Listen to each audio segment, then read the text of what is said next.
Hello, I'm Robert Costa, and this is the Washington Week Extra, where we pick up online where we left off on the broadcast. Joining me around the table, Mark Landler of the New York Times, Ann Guerin of the Washington Post, Susan Glasser of the New Yorker, and Jeff Zeleny of CNN. History was made in Singapore this week when President Trump met with North Korean leader Kim Jong-un to discuss eliminating his nuclear arsenal. It was the first time the leaders of the two countries have ever met. The event was covered extensively by American and international media as thousands of journalists descended on the city-state for coverage of several hours of talks. 3 of our panelists were in Singapore, and we want to hear their reflections, and Susan's too, about what it was like to cover this event. We'll get to you soon, Susan, but first to the 3 that were there. I don't mean that as a slight. We'll just get to Jeff. Well, it's fascinating, first and foremost, just that it was actually happening, because it had been such a roller coaster. It was off, it was on, but it was certainly on, and it was a production. Of course, we would expect nothing less. It was in a historic hotel, a British colonial hotel just off of Singapore, Sentosa Islands. It was sort of steeped in history, but boy, just the images of these two leaders, 72-year-old president, 34-year-old leader. It was just remarkable in that respect, and it was clear to me that all the details were on that moment, the picture, et cetera. And the president was so confident after it. He held this hour-plus long news conference, thinking everything really had gone perfectly and solved the problem and moving on. Of course, much more complicated than that. In many ways, this is just that was the easy part. In many ways, the hard part. In every way, the hard part is yet to come. Well, yes, absolutely. The hard part is still to come. They issued a page-and-a-half document afterward, which amounts to Kim Jong-un agreeing to things that North Korea has agreed to before, and they agreed to keep talking, and that means that Mike Pompeo has a whole lot of work ahead of him.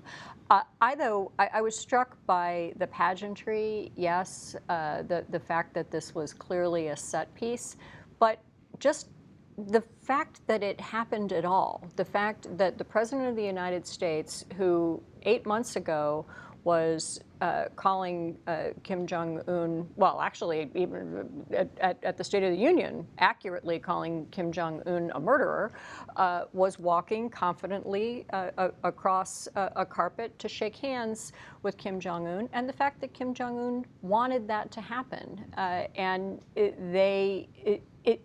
Just the mere fact that we went from the drama and the nuclear brinksmanship of last year and the U.S. focus on Otto Warmbier and North Korean human rights that took place at the end of last year and at the State of the Union, from that to a warm handshake, the body language from President Trump was exactly the same kind of body language he uses when he's bringing somebody into the Oval Office. There was, this sort of gentle touching and lots of smiles and so forth. It's extraordinary. Forget everything that happened as an outcome. The mere fact that that handshake took place is extraordinary.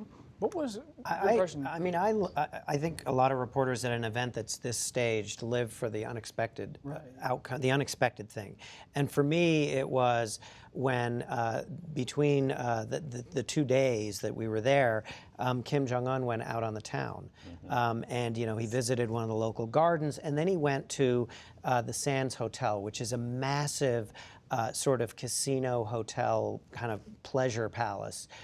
Not far from where we were all staying, and he took a selfie with the foreign minister of Singapore, and seemed to have a fine time.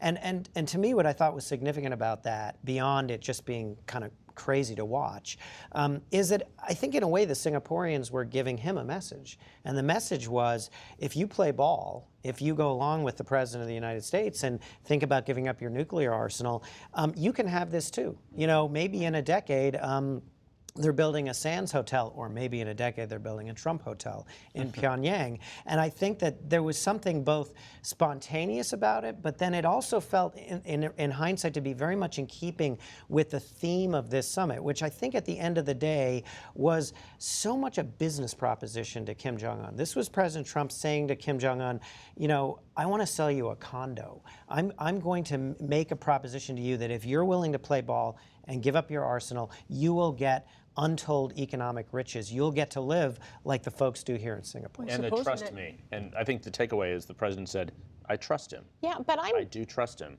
You got to be skeptical about whether Kim Jong-un wants a McDonald's in Pyongyang. Doesn't he like basketball? But the North Korea, watchers who really understand what works and why does the regime exist the way that it does right now. Regime survival is the key to the Kim family over 3 generations. And by the way, nuclear weapons have been defined by all 3 of those generations as the key to their survival and legitimacy on the world stage. So the idea that he's going to trade away the dream of his father and grandfather in order to have a Trump hotel or McDonald's is a very untested thing. Remember that Kim himself has lots of money, and there's all sorts of sanctions evasions, and the issue there that he's looking for is how to maintain a high enough standard of living for his people in order not to lose control over the government. And I think that we've accepted in a way Trump's negotiating frame. I just don't know the answer to it, but just to bring it back to Anne's point, which I think is the point about this head-spinning nature of the week, and what does that mean for America's position in the world? Remember that the week began with President Trump just last Friday leaving Washington and headed towards this very contentious summit with his allies. And to me, the whole week has sort of been this sort of America's Alice in Wonderland on the world stage week, where the president, and by the way, his closest economic advisors, have spoken of Justin Trudeau as though he deserves a, quote, special place in hell. Okay? At the same time, we say the President of the United States is saying that the worst dictator in the world today loves his people and they love him back with great fervor. Now, let's just take a minute to reflect upon that, because he hasn't gotten rid of North Korea's nuclear arsenal. But what has happened is that we have changed the role and the meaning of the President of the United States' words.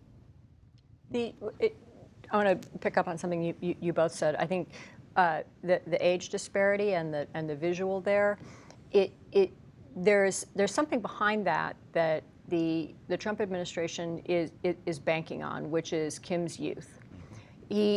Yes, there are 1,000,001 North Korea experts and foreign policy experts in general who will say that North Korea will never give up its nuclear weapons, because the entire state is built around that as not only the organizing principle, but the security guarantee. It's what got Kim to this moment.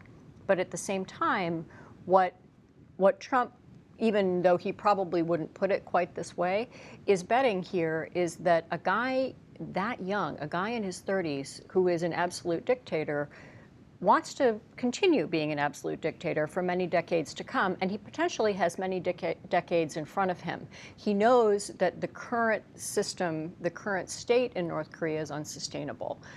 You cannot, no dictatorship has survived that many decades in that position of a tiny elite with every benefit and comfort imaginable, and millions in starvation. It's never worked before, and it's possible that Kim understands that bargain and is willing to try to make a change. What would he bargain away, and would it be enough? Who knows? Final thing on North Korea. Any impressions about Kim himself that reporters picked up on, engaging with his staff, engaging with reporters, talking to President Trump? He's in this hermit kingdom in North Korea, and so few Westerners ever see him. Did anything come through? I think Mark raised the most fascinating point on Monday evening in Singapore, and it's a steamy summer night, sort of like Washington but worse. And he's still in his same outfit, but we had a sense that he was on the move. And I was actually at this Sands Hotel about 15 minutes before he got there. I left, stupidly going to bed early because we had a big day the next day. He was out, and that was striking. It was pretty late at night, about 10 o'clock or so at night, and he was walking through all this. So that struck me. He's very familiar with newer things. And I think your point about the age thing, I think that is an unknown question, because we don't know. That could be the key to all of this. But he was very much enjoying it, and it was documented every minute, because the state media of North Korea essentially was making a movie of this, showing their leader, their chairman on the world stage there. Soft power So, playing yeah. out. Although- it was amazing. It was really incredible. So that was extraordinary to see in the papers the next The day. only other thing I'll say about him is that, and I think we began to see this during his meeting with Moon a couple of months ago, a few weeks ago, which is that he had been perceived before then as this kind of weird, reclusive, oddly dressed character. He showed himself with Moon to be a little looser and a little slicker than maybe we expected. And I think we saw a little more of that with President Trump. He was formal when the two men first shook hands, and Trump was kind of, in a subtle way on the offensive, putting his hand on his elbow. Later, you saw Kim put his hand on Trump's back. It's like he's a quick learner, and he actually proves himself to be quite comfortable in That these picture settings. sticks with you, his hand on President Trump's suit. The Trump administration, turning back home, the Trump administration is defending its zero-tolerance immigration policy. That is, their insistence on prosecuting undocumented immigrants who are seeking asylum and to separate parents from their children. At least 2,000 children have been separated from their families since the policy was implemented, according to the Department of Homeland Security. The White House says the Democrats are to blame, and Attorney General Jeff Sessions says it's based on law and on the Bible. And I would cite you to the Apostle Paul and his clear and wise command in Romans 13 to obey the laws of the government because God has ordained the government for his purposes. The House is scheduled to vote on two bills next week, a conservative bill and a compromise bill written by House leadership with moderate Republicans that would prevent children from being separated at the border from their parents or legal guardian. It also includes $25 billion to build a wall along the Mexico border. The president told Fox and Friends this morning that he was looking at both pieces of legislation, but certainly wouldn't sign the more moderate one, his quote, a comment that seemingly stepped on Republican efforts. The White House tried to clarify the president's comments, but many questions remain. This has become a human crisis for the U.S., and we're talking about it in the webcast, do more next week on the show, hopefully. Where does this end? Well, I think you're right. It is a human crisis. I have to admit, as a mother, I find it really hard to look at or even read some of these stories, and I'm a little bit struggling analytically to understand how Attorney General Sessions gets from the Bible says obey the law to America must separate children from their parents at the border, and it goes to your point earlier this evening that everything is so partisan. This now seems to be an example of where we're fighting over the basic facts. President Trump claims that it's a law and also that it's somehow Democrats' law. Democrats say there's no law. It's a policy of the Trump administration, and you can simply stop doing this at any time that you choose to do so. It's amazing that we're arguing over the factual basis upon which these children are being separated from their parents. And meanwhile, by the way, the existing facilities that there are for children at the border are filled to bursting at the seams. There obviously has been a change in enforcement, and my guess is that when the full record of this comes out, when all the documents are released by FOIA and the like, you will see that this was a very specific policy shift that has had dramatic human consequences at the border. And the president continues to insist that this is the fault of the Democrats. He said it again today in the White House North Lawn over and over and over. And the White House put out a very political document blaming the Democrats on this. The reality is this is something the White House just a couple hours before the show here said the president misspoke, that he does support both pieces of legislation in the House next week. But I was struck by the other Bible verses going around. I was looking at Facebook right here because I saw some earlier. The other Bible verses going around the internet today. There's a lot in the Bible, including this from Matthew. You shut the door of the kingdom of heaven in people's faces. A lot of people saying that you should not shut the door. So a lot of people saying that Jeff Sessions, is a little bit wrong talking about the Bible like that. Those images are horrifying, and I think we will see more coverage of it hopefully next week. This week's been dominated by Singapore, but this is a crisis in our country. Those images are not a good look for Republicans in the midterm. Tent cities and crying children, screaming mothers. And yet, from Jeff Sessions' perspective, from the Trump administration's perspective, This is about politics. It is about following through on what the president pledged to do in securing the borders. It is about him being able to say, and really, it's him. There are a whole lot of Republican candidates who actually don't want to run on this at the midterms, but about the president being able to say that yes, this is a tough policy, but he said he wasn't going to countenance illegal immigration. He wasn't going to have the United States be a sanctuary country, and he will use these examples as disturbing as the images are to say that he followed through on that policy. The confusion Friday maybe says it all. The House Republicans squirming to try to figure out some kind of immigration plan as the administration continues to hold its hard line. Well, I mean, they know that this is something that could come back to bite them. So I think it's going to be this kind of awkward dance for some period of time. I wanted to point out one thing that I just, in the category of imagery, that I thought was sort of interesting. It was a report, actually, that was on Jeff's network when they brought a number of journalists in to tour one of these facilities where they keep the children. They've been separated from their families, and it's in a giant converted Walmart. And as you walk in, there's a huge kind of iconic mural of Donald Trump. It just struck me as so strange that we have this kind of inhumane policy, and yet President Trump is going to brand it as a Trump production to a certain extent. I don't think these murals get painted in these facilities by accident. So I just sort of thought that was an image that stayed with me, as I thought about this issue. Well, he's talking to the same base as he's talking to on the trade issue. I mean,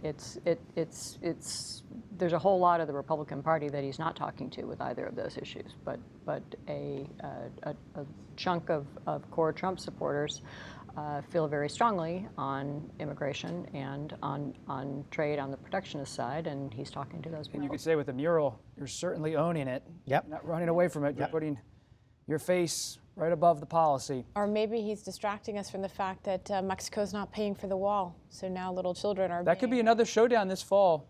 The the Trump allies in Congress are telling me they're going to try to put up a fight. We'll see. Many challenges on the plate for House Republican leadership, that's for sure. And that's it for this edition of the Washington Week Extra. While you're online, check out the Washington Weekly News Quiz. I'm Robert Costa. See you next time.